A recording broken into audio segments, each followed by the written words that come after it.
6 problemas causados por um solo ruim. Se você está plantando, quer ter as colheitas de flores lindas e resinadas que você tanto deseja, você precisa ficar atento no solo, porque o solo, quando você começa com o solo errado, muitas vezes é difícil de corrigir e às vezes até mesmo impossível, porque alguns desses problemas que eu vou falar com você aqui hoje, eles não têm solução. Você começar a passar por algum desses problemas, a solução é trocar o solo todo, então é muito difícil de fazer. Tá, Jean, beleza, mas e aí, qual que é o tipo de solo que eu tenho que ter e quais são esses problemas aí que eu tenho que evitar? Vamos lá, o primeiro problema que pode acontecer é a compactação do seu solo, que é quando você não tem um substrato ali que vai trazer a aeração, que vai evitar a compactação do solo. O solo vai ficando cada vez mais compacto e isso começa a bloquear a oxigenação das raízes, elas não conseguem respirar mais, a raiz também não consegue crescer mais porque o solo fica muito duro, muito compacto. Pode também ocasionar um overwater, né, um excesso de água por causa dessa compactação que quando fica molhada fica extremamente úmida, difícil de evaporar a umidade dali. E aí, no caso da compactação de solo, por exemplo, é um problema de difícil solução, porque você teria que trocar a terra daquele vaso. Então imagina um trabalho, você mexer nas raízes é uma coisa muito delicada, porque pode ser que a planta não sobreviva.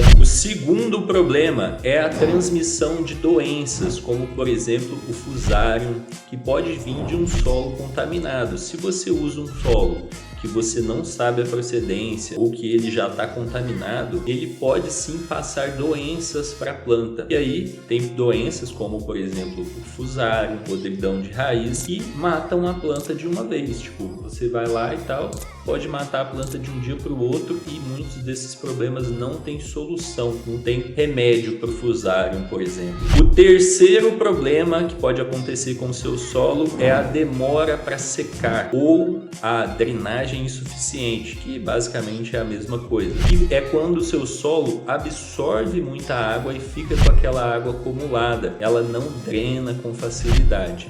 Isso pode acabar ocasionando o overwater, né? O excesso de água. O quarto problema é usar um solo muito aerado. Se você usa um solo muito aerado, como por exemplo um solo só de perlita, o seu solo não vai conseguir segurar água. Isso faz com que você tenha que regar muitas vezes, faz com que ele também não consiga segurar nutrientes. Então os nutrientes basicamente ficam só na água que você joga. Também faz com que o solo não consiga segurar nutrientes e aí isso dificulta a nutrição da planta. E uma planta mal nutrida, sabe o que significa? Menos flores. E uma planta bem nutrida, mais flores. O quinto problema são as raízes atrofiadas. Dependendo do tipo de solo, se ele estiver ruim, como por exemplo se ele estiver compacto ou se ele estiver passando por algum outro problema, como o sexto problema dessa lista que você vai descobrir já já, as raízes podem não crescer direito. Então, se a raiz não cresce direito, faz com que a planta fique menos resistente. Aí ela fica menos resistente a pragas, menos resistente a doenças,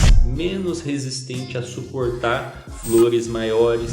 Então, o solo ele pode fazer as raízes da sua planta ficarem atrofiadas. E o sexto problema dessa lista é o pH desregulado. Se o seu solo tiver o pH desregulado ou se ele tiver matéria-prima em decomposição que pode ficar oscilando o pH durante o plantio, você pode estar em muitos problemas. Por quê?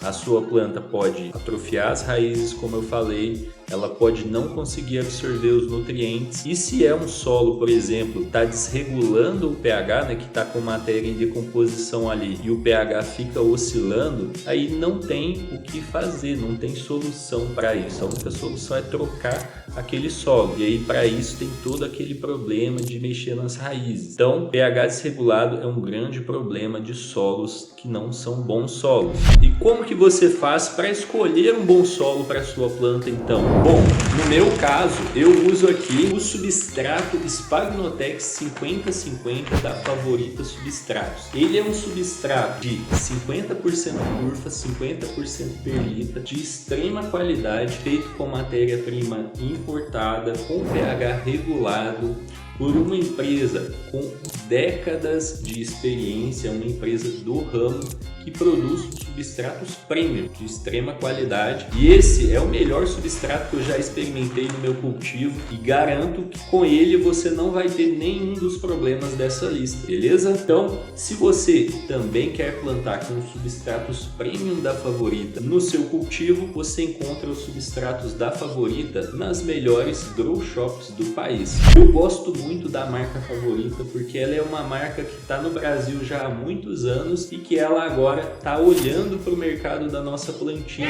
Inclusive, ela vai participar da Expo Cannabis desse ano, que vai acontecer ali no dia 14, 15 e 16 de novembro. Então, se você vai na Expo, passa lá no stand da Favorita para você conhecer os substratos deles e todos os produtos. Beleza? Então, tome cuidado com esses 6 problemas para que nenhum deles afete o seu cultivo.